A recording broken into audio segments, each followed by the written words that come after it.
Today, we're really getting into something fundamental from the sources. Mm, How do you live a quiet life without it just becoming flat, stagnant? right. How do you make the everyday, the routine, actually productive and, spiritually alive? It feels like a core paradox, doesn't it? Ugh, And the source material uses these two, completely different modes of being to explore it. exactly. You've got this intense high drama spiritual experience, think fire, tempest.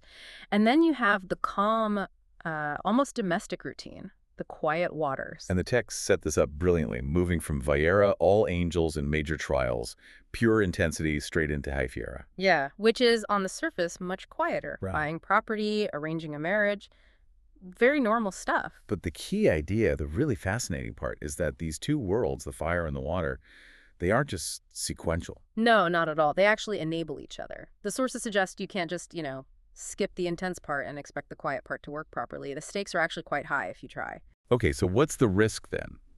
How does the source warn us about jumping straight into tranquility without that prior fire? Well, it gives us this really striking metaphor. It basically says someone who's never met angels, they can't really sit down properly with merchants Angels and merchants. So if you haven't grappled with the transcendent, the spiritual heights, and the everyday stuff, the business deals, the daily grind, sitting with the merchants, it just drags you down into the mundane. You haven't got that anchor, that deeper perspective. right?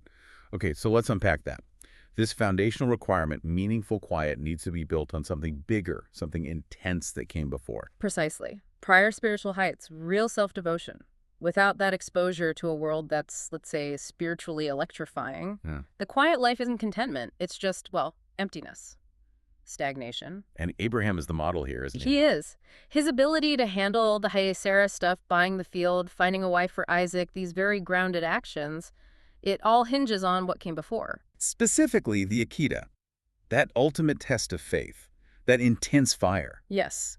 That experience fundamentally changes the nature of his later, quieter actions. It gives them weight, meaning. So that raises the question, what makes his routine different from, say, his neighbors? I mean, Isaac's life, it's much less dramatic than Abraham's overall. True, but Isaac's life still has that spiritual significance because of what Abraham went through, because of that intense precursor passed down. It's about the foundation. Right, because Isaac digs wells, Abraham buys land. Just like the Philistines or the Hittites are doing. On the surface, the actions look identical. Digging a well is digging a well. But the why is different, Yeah, the context. exactly. It's the underlying spiritual foundation. Anyone can, pay their bills or go to work. That's the action. But if there's that prior encounter with the angels, that same mundane act is transformed. It becomes sacred work, not just drudgery. This really comes into focus when we look at legacies, comparing Abraham and, Bethuel. Bethuel. He's Rebekah's father, biologically significant in the story. But the contrast is stark. How so? Bethuel just kind of fades out. He's remembered almost dismissively as an Aramean, son of an Aramean. His life, lacking that foundational fire, just becomes forgettable routine. But hang on, Bethuel was living a quiet life, wasn't he? Why does his tranquility lead nowhere? Because tranquility on its own isn't enough. It seems it needs to be earned, or at least grounded. Abraham's encounter with the extraordinary, his spiritual ascent, that's what allows him to walk on level ground, to deal with the merchants, without losing his greatness. So his quiet life was sacred because it rested on that earlier intensity. Bethuel just had the quiet part. That seems to be the core lesson, yes. The quiet life, the routine, it only avoids becoming mundane and only becomes sacred when it's built on that foundation of prior intensity. You need the fire to sustain yourself in the water without, just sinking into the ordinary. Well put. Only those who face the spiritual fire can navigate the waters of routine without drowning. Which leaves us and leaves you listening with something to think about, doesn't it? It does. A question to maybe sit with after this deep dive. Have you perhaps settled into a comfortable routine too soon?